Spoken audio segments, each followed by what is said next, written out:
Welcome to day 3, and today is flower dissections, and I'm studying this iris flower. This is ovary part of the flower, and it's really tiny and small. And here is my line drawing, and this part where the ovary and all the seeds are visible, I looked up in the internet more illustrative image so I can see where are the little eggs in the ovary section that later become seeds so that other flower can be produced. So this is quite interesting, and I feel like a scientist right now because we never look that deep into plant and how it is built, how it grows, how it forms, and this is quite fascinating to see in real life. First things first, we will start with transferring line drawings for this day's assignment.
With graphite study of this little field bell flower, and I will do it with graphite 3H. It is dissected, and I can see the ovary part, stamen, petals, and stem. So what I do first is very lightly, again without any hard pushing, I'm giving a tone to the whole surface. Even the areas that look, maybe at first sight, especially when you have a photo in front of you with all the background noise or colors, you see that the lightest parts and you think that they are white, and how we can show something white on white paper. But then what helped me to see different tonal values is when you remove the background and leave white background of flower with white background. And lots of apps can do that. Canva on the web page can do that. So many apps now allow to remove background, and this comes quite handy. And then you start to notice, but in reality that area that I thought is white is not white anymore. For example, here the stamen in the middle, as I look at the reference photo, it seems white, but if I compare with white background that is behind, then I can see that it's not so white anymore. But even when I see a subject that I will be working on, I start from the darkest parts. I always go first to the darkest parts. I'm not too worried about lightest parts and how they're gonna be, how will I show them. Like now, I tone the whole, with very light amount, the whole area of flower head, and only left the stamen in the middle untoned, and it's already there just because it appeared there, because I was working with the surrounding area, which is much darker. So you don't need to be worried how I will show that stamen, because it will just come when you will work on other areas that is around. As I have a main tone for the flower head, now I go and apply areas, still using this 3H pencil, that I see are the darkest ones. Like this petal is in the shadow, this behind little curve is in the shadow, and there, this edge line you can see in the photo is very light. It's like shows the thickness of the petal, and this petal, this flower head is enlarged maybe 3 to 4 times. It's really small in real life. But when we want to make something detailed and study some very small parts of the flower, or it could be leaf or plant or berry, fruit, then you need to enlarge, because the smaller pieces, it's really hard to work on them. So it's always easier. Then I see that the shadow area is here because this petal goes behind. What we see, it's the end of this petal is behind this. So that's where the shadow comes. And tonal values are something that help us show on a flat surface like paper, show something that is not flat. Tonal values, not color, not texture, not form. Tonal values are helping us to see something realistic. And my suggestion to all beginners, if I could go back and give me a suggestion, don't underestimate graphite. It is so helpful to any medium that you will decide to work further.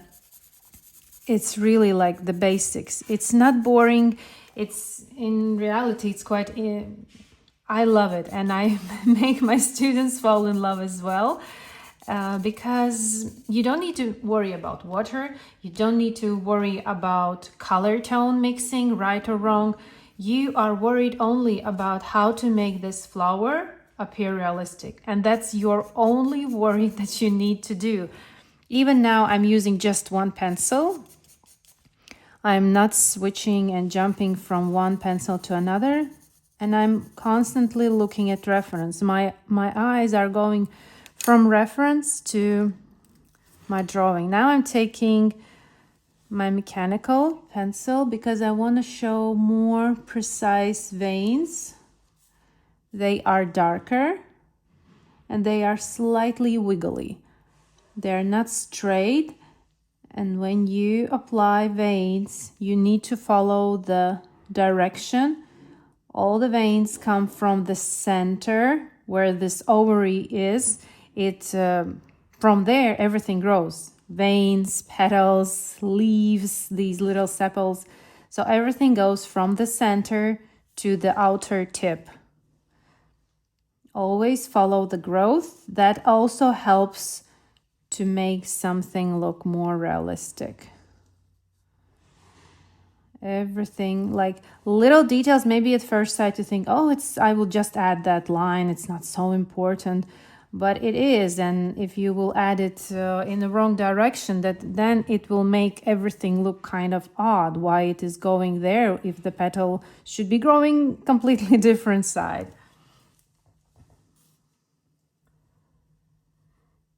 Everything here around this stem and in the middle is darker. Also, comparing is an important part while you are working on composition. Now I noticed that I left area for the stem too thin, so I will very lightly erase. When you are erasing something and you need to remove eraser dust, better to use wider brush, because when you will do it with fingers, you can smudge easily and then it will look messy and dirty. So big, simple brush, no specific brand, not specific bristles, just should be quite soft, not super soft, but then it's easier. This is also pencil-like eraser. It comes out. And then it's too much, you can push it back in. Very handy for little small areas like here. And for very small details, I like to use mechanical pencil. Then my details are more crisp and precise. Then here we have a darker, the skin part of the ovary that goes here to the leaf, continues, and stem. Applying. Also, stem has a little bit of shadow on the right side, and left side is lighter. Then we have here at the base a little bit darker part, and here, and then this all ovary. I don't see all the details of ovary in my reference photo, but as I studied, looked on the internet how those ovaries look, then I am adding here from my imagination a little bit. Of course, there's much more seeds, but I will add like this, and it's quite understandable. And with 3H, toning a little bit down because it's not so white. Now I also need to add here, this part of the stem is darker because it's behind. And also this one here seems darker at the top. Then the one in the back has a little bit in the beginning darkness. And then of course the stem has also a little bit tone. So I'm adding, I need to add a little bit more in the background. The more we make something darker around, the more lighter appears something that we are drawing around it.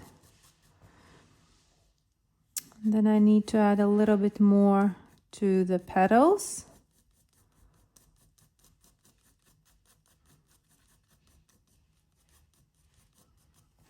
A little bit more here as well. And I also work in layers as well as with watercolors. It's not something I try to achieve in one go.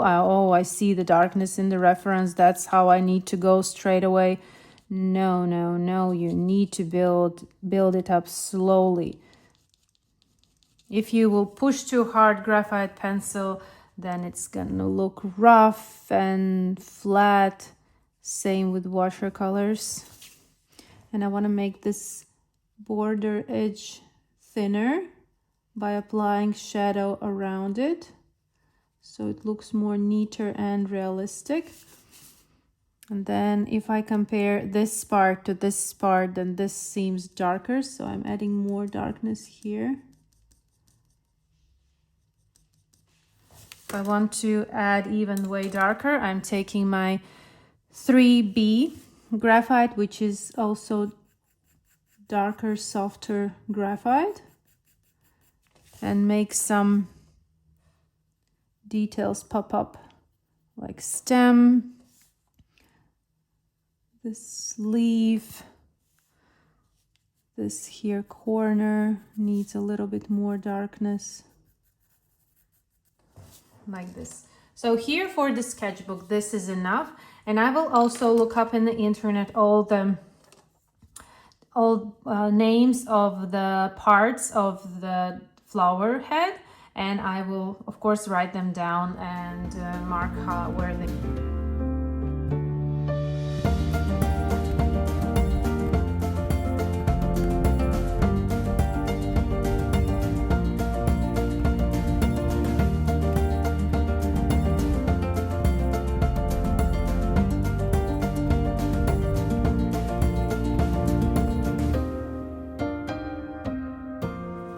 I would like to show you this one flower. First layers, how to keep light area light, just a little study of a flower. We will not be doing it super realistic because it takes much longer time, but you are definitely welcome to do that. Adding water to my mixing palette, And starting with ultramarine blue. Adding ultramarine blue. I have reference right in front of me. A little bit more of ultramarine blue. Washing my brush. And to make it beautifully bright violet color, gradually with little additions, I'm adding pink. So I'm taking a little bit, I'm applying and see how color change. I can see that it definitely needs more, so I take a little bit. I don't take a lot because then the changes happen too fast and I can miss the right color tone. And I'm adding it gradually, slowly, to see how it changes and if I need to add more. And of course, if it is possible, best way to compare your colors is with real subject in front of you. It's not that you need to look for the flower you want to paint and then compare watercolor. You need to first look for the flower or leaf or fruit, and then you mix and compare.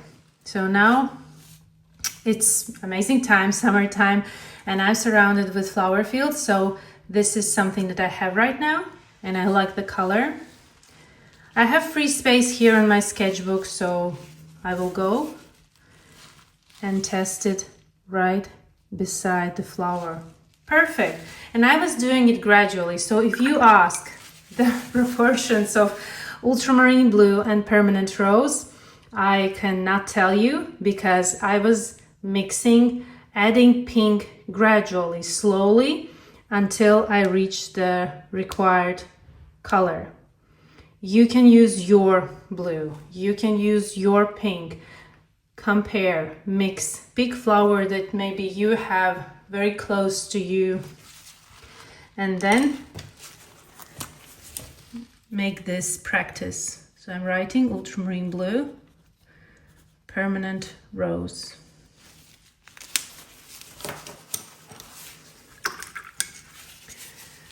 Now to the flower. I'm adding also a little touch of ultramarine blue and little touch of permanent rose. There in the middle I see this color, very light amount. So I start with my round synthetic brush, apply water on the petal. Remember, water is just enough so you are moving watercolors. Carefully not to go over lines, carefully not to go into this stigma section, as we now know from our flower anatomy. It's these little pieces in the middle, those are stigma. And I'm taking my mix, removing some excess amount on my paper towel, starting here because I see that's where the darkest part is. Applying watercolors a little bit more and pushing watercolors towards outer part. Now cleaning my brush because the outer part is lighter.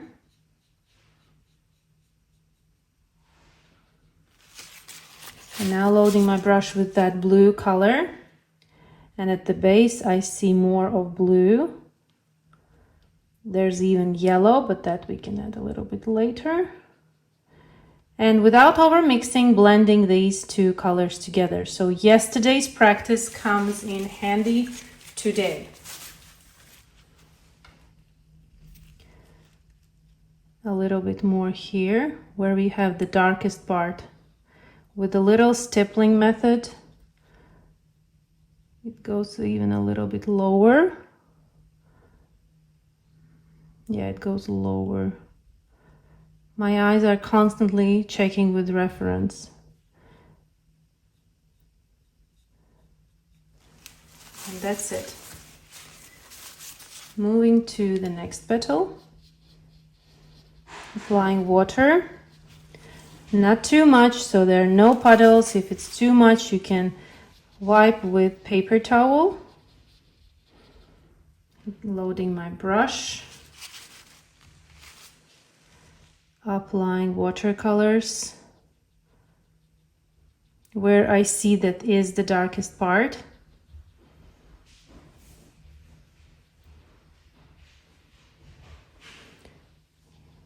More darker on this side.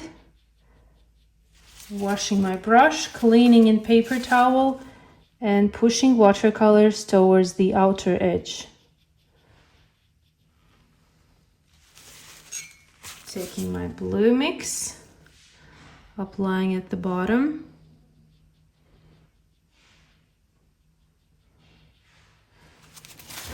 A little bit more of main color. Applying in this is where the curve appears, and this is where the area is the darkest one.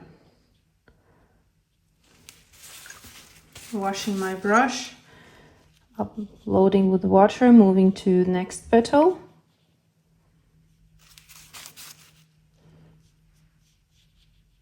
Avoiding little, I call them stamens. I'm used to call them stamens. And now here we see that darkest part is here at the outer part, because light is coming from left, and this area is in the completely exposed to light. Painting with the tip of my brush, removing watercolors and pushing them, taking my blue color.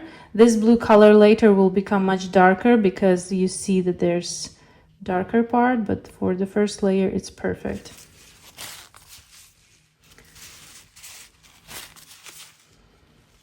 Next petal.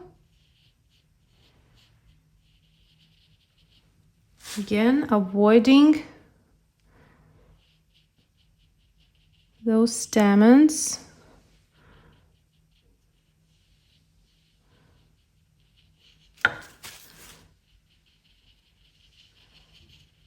Water is just enough so the watercolors can be moved, no puddles. Taking watercolors. And again, this is the area where it is the darkest.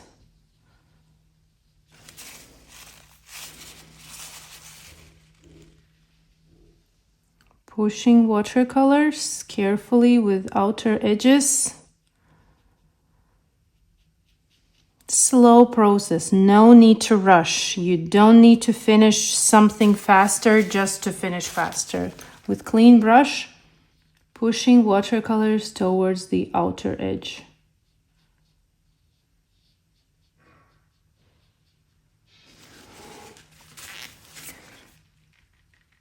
Washing my brush, loading with blue, and applying blue at the bottom, avoiding little stamen.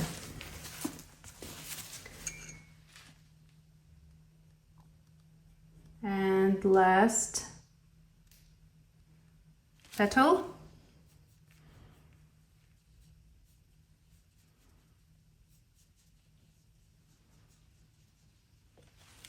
Again, here the darkest part is at the end of the petal.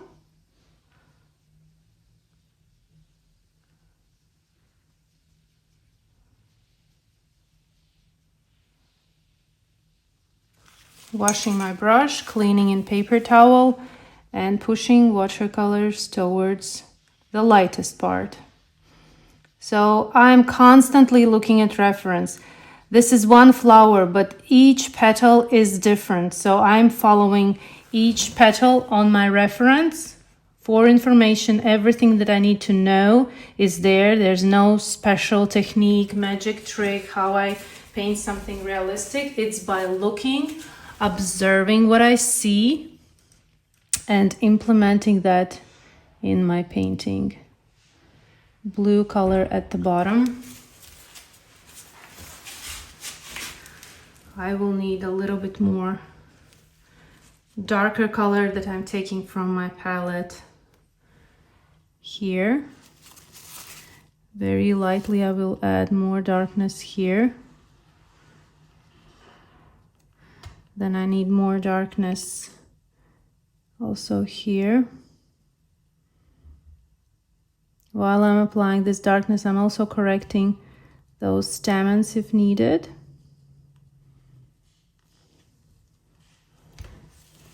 Taking lemon yellow from my watercolor set, and there's lemon yellow at the bottom. Applying it with little stippling method, very lightly. All my brush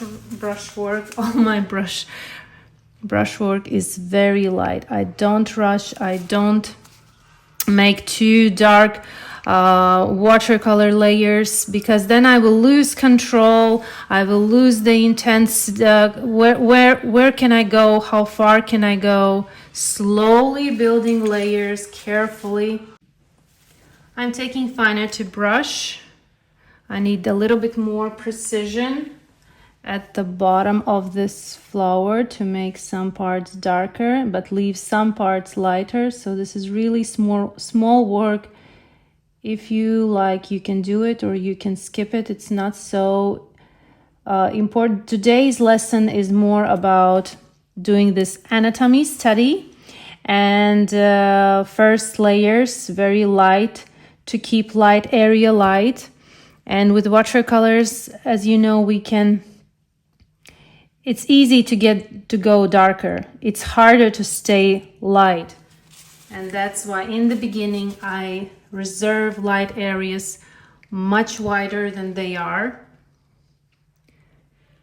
Now I will add a little bit more darkness in the areas that are darker with little brush work, little brush strokes, very lightly. My next layer is also very light, very smooth.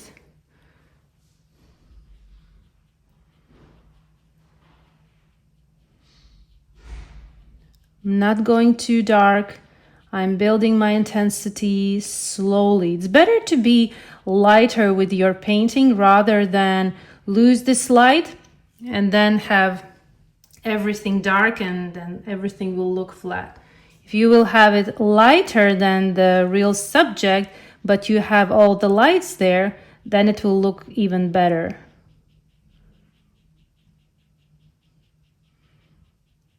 Here I have darkness on the other side. And also I need darkness here at the very bottom part. This is where the curve appears.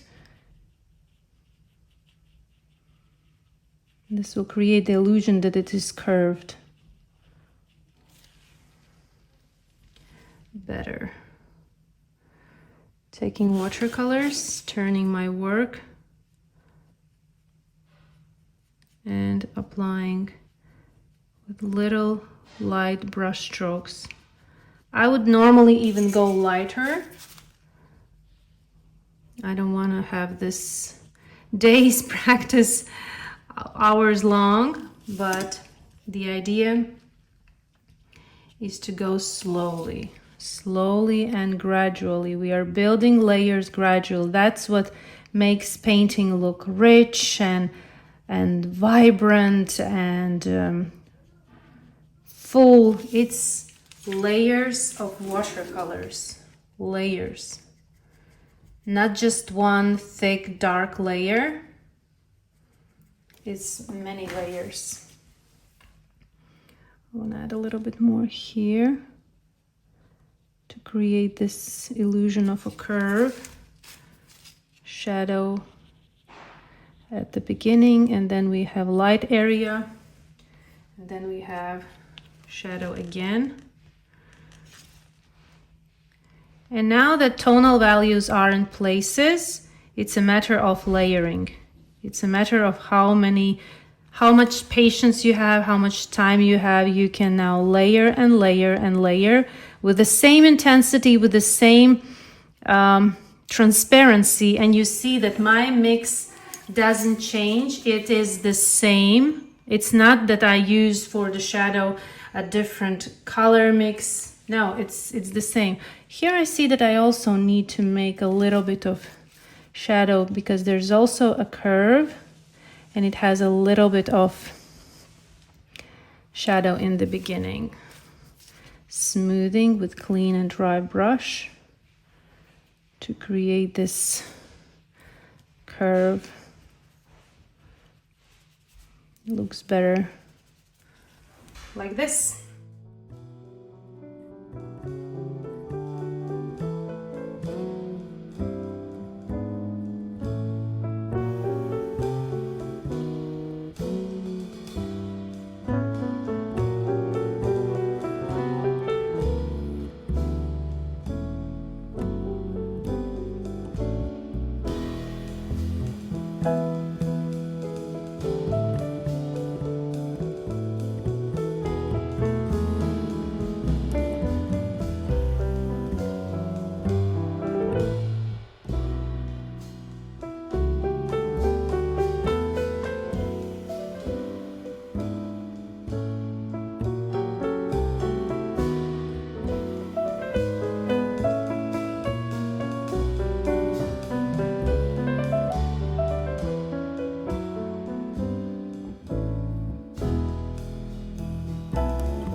On the second page, I have yellow iris flower, also dissected with already visible and petals, and then an unopened iris bud, which also dissected. This will be done with graphite, and this will be done very lightly with watercolors, but more detailed part, I want to do this one. Watercolor, that lower part, I'm taking sap green and I'm adding a little bit of lemon yellow. That is really, here I have real subject in front of me, so I can compare. Maybe a little touch of ultramarine blue to make it slightly cooler, but really small touch.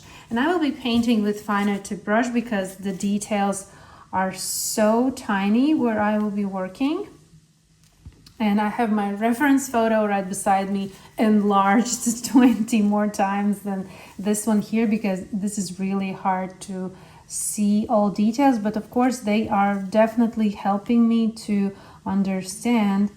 For example, this part is the skin part and it has more green there, and I'm very carefully with the tip of my brush applying that green, and it goes into the middle here like little green line, then it goes again to the other side, painting with the very tip of my brush, very lightly trying to dance on top of my paper. And this green goes into the middle section. I can see that. Then there's this part here, a little bit of green. And then I have a lighter green with a little bit more of yellow. Yes, a little bit more of yellow in the middle here.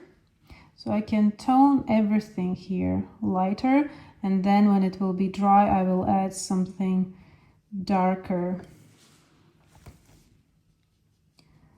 like this, a little bit more of yellow, and moving up to the upper part, it's very light pale yellow color until it reaches this part where we see that petals start, and this green part here goes a little bit further what I can see from real subject.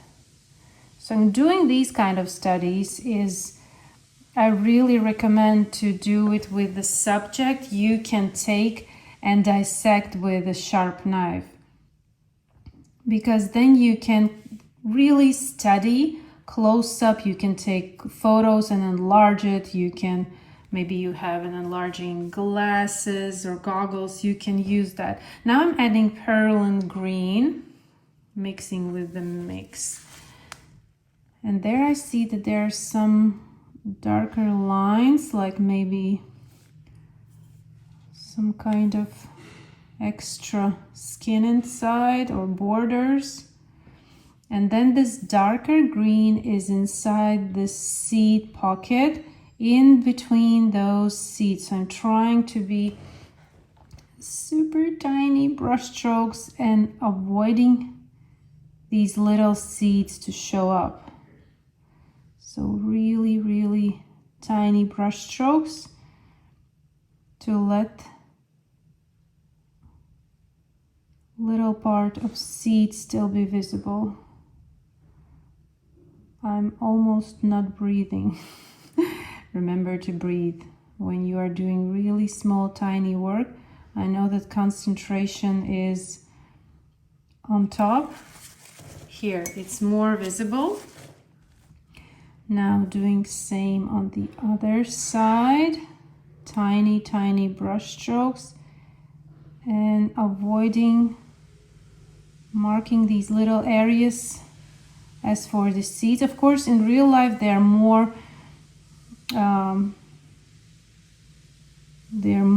of these seeds. They're so much closer and tinier, but it's hard to show in such a detailed version. But I try my best and to make the viewer understand that this is like a seed pocket where they're also called little eggs in ovary that later on will be produced to grow into the seeds. And as I get closer to this side, there's a little bit more darkness because it's those seeds, little ones. They're closer to each other and it's more darker there. Like this. And while I'm making this edge darker, I'm also making those seeds more precise. Maybe if you can get, and you can see that my tip of the brush is touching paper surface. So tiny.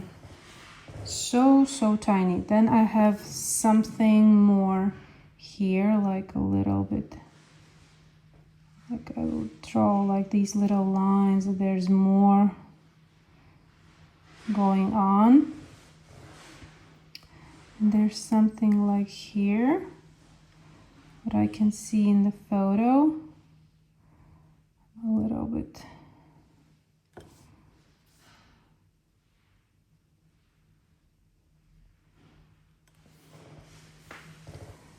So yeah, tiny details in the dissection is important.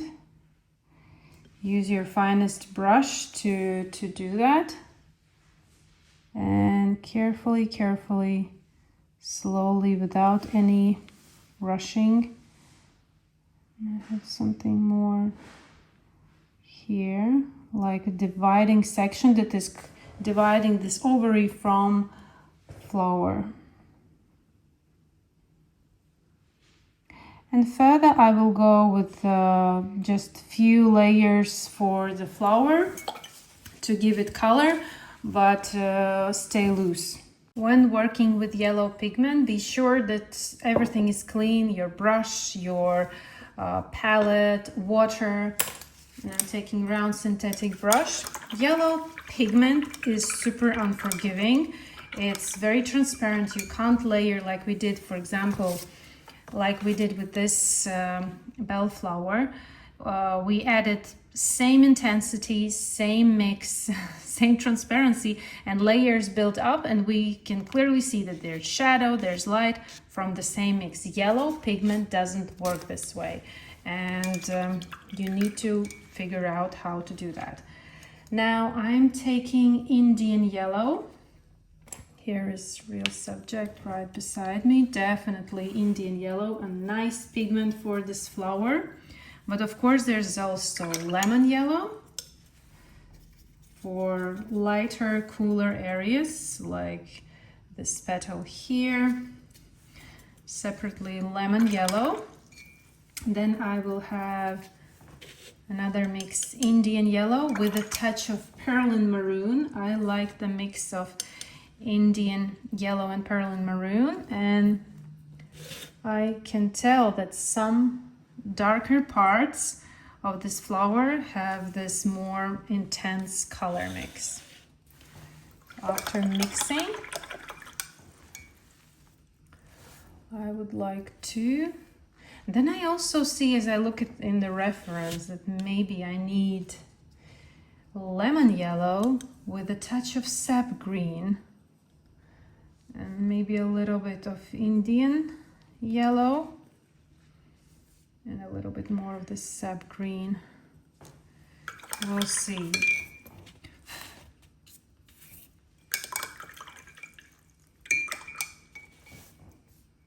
So as I mentioned, I will go looser with this flower just because my limit here is time. Applying water, looking at reference how far this middle petal goes, starting with lemon yellow in the lightest parts.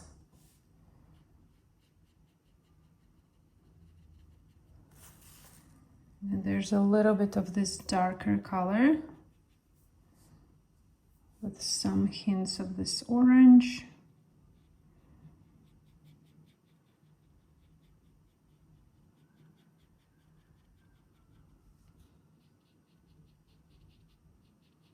and going lightly.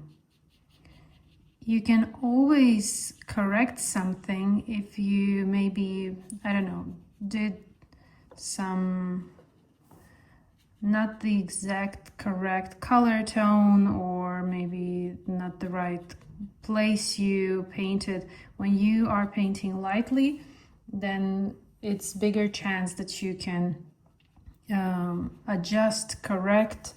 But if you are painting straight away dark, then it's impossible to change something from that perspective.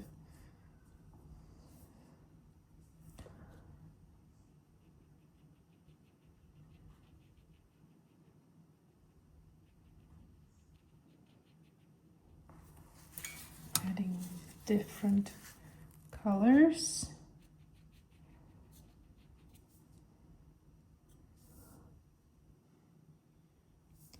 And also what yellow pigment does, it don't cover graphite lines. They will be visible.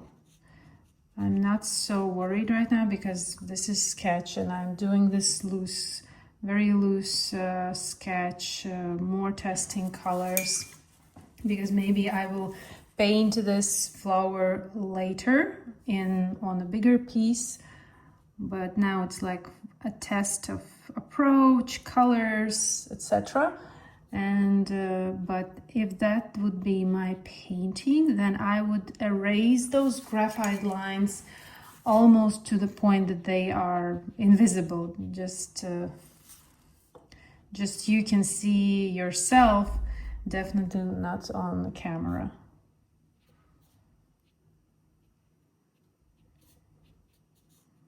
That's very tricky pigment. And lots of artists, realistic botanical artists, not like lot, but part really avoid painting yellow subjects. Not just because they can't, they can, but it's really tricky. You need to get hands-on.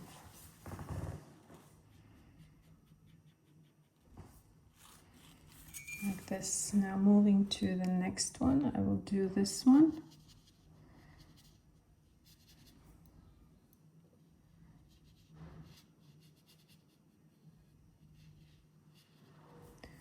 Now this lower part is more yellowish. I can add that later. Then lemon yellow.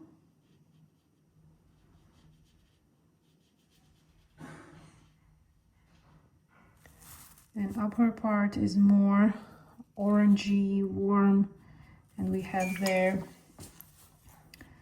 these little hairs and beautiful spots, beautiful spots.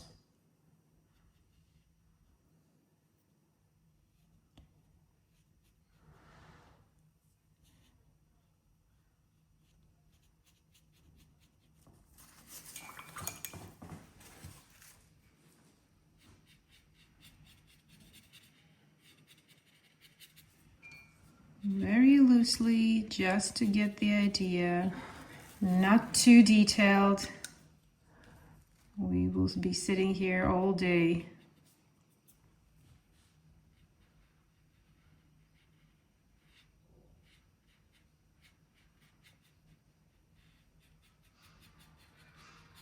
Slowly, and taking this color here, avoiding this curve.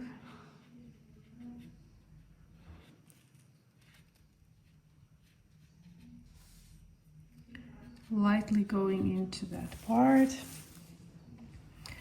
This one here is way darker. Doing an underlayer with violet color helps a lot when you are painting with yellow subjects and you want to get that shadow. That also helps. More green here. And why I see that there's green? Because I have real subject, although it's fading away, and I can see that green is on the back of the petal. That's why having real subject with you is so good. You can examine all across and see what colors, textures, I don't know, shapes, spots. This is the best. And I see that there's some notions of green, but of course real subject gives me more information. Taking finer tip brush or slightly darker mix, and I will do some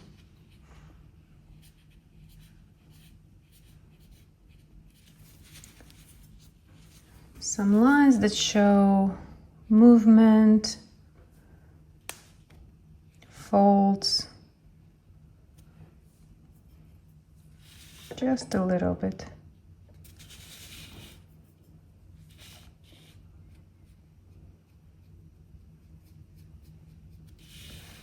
Very loosely.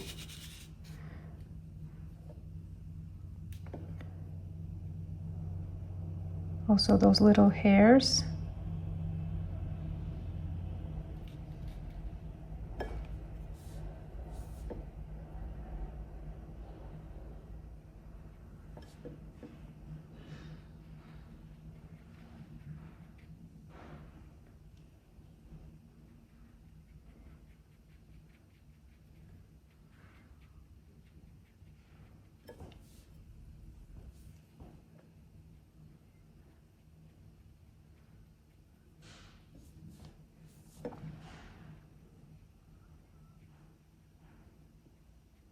Leaving little gaps to indicate this.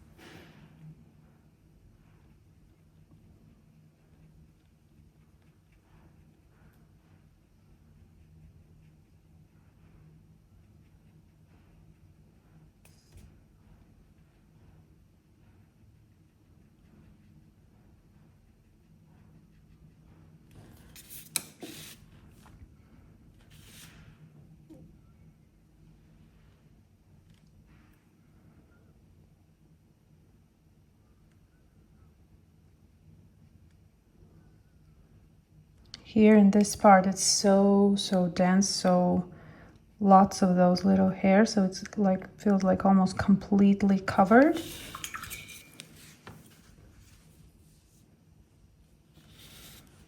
So same here.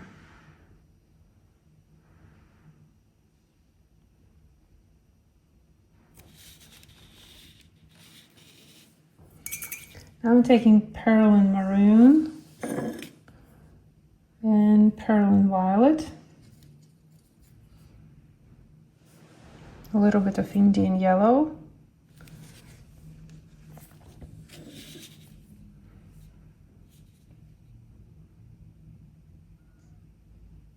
and I will do those interesting spots. Here we see that there's completely dark.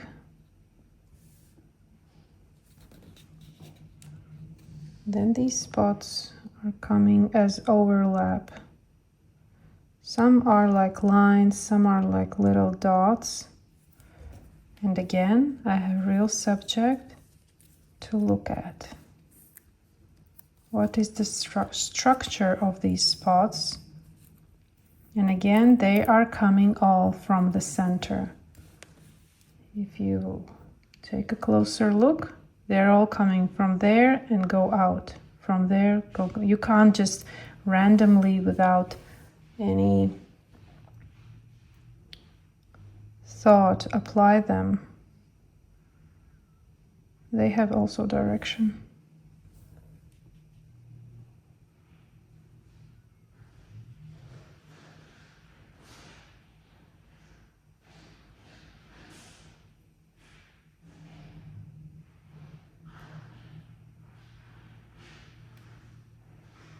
A little bit some darkness is visible through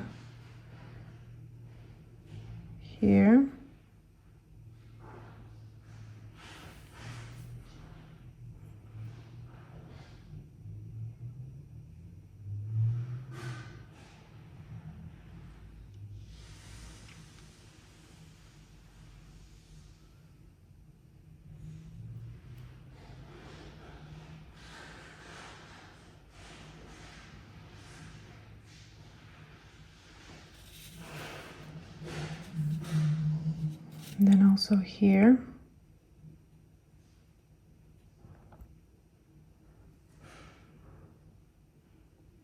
More like little dots and little short lines.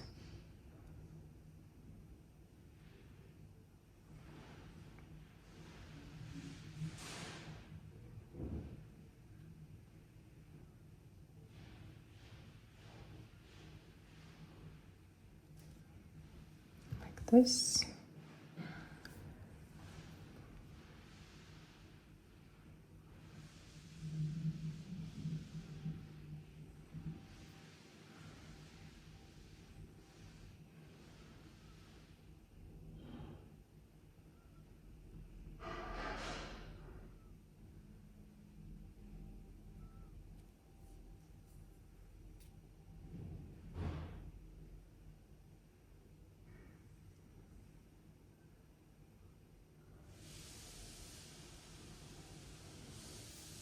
More like dots closer to the end of the petal or the beginning. Now this is a loose painting, but I still want to add something more and more. And as I compare with the real subject, I can see that the real one is more brighter, sunny yellow. So I will add more of Indian yellow.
And this I am doing mostly with 0.3 mechanical pencil because areas are so small and there's lots of tiny details, even though it is super enlarged compared to the real.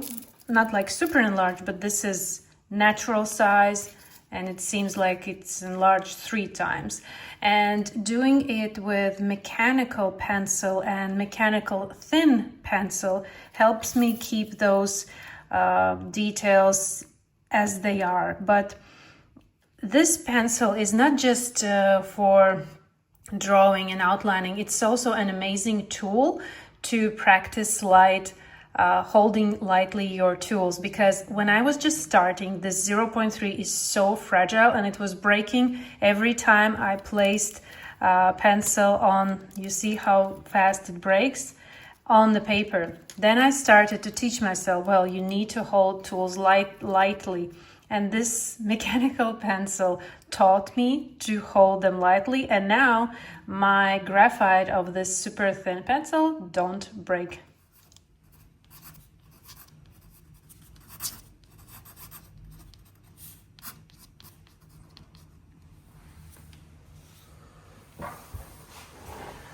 Golden yellow irises symbolize friendship. Thank you for being here. Thank you. This is already day 3 and I really hope for your friendship and doing this day. Thank you.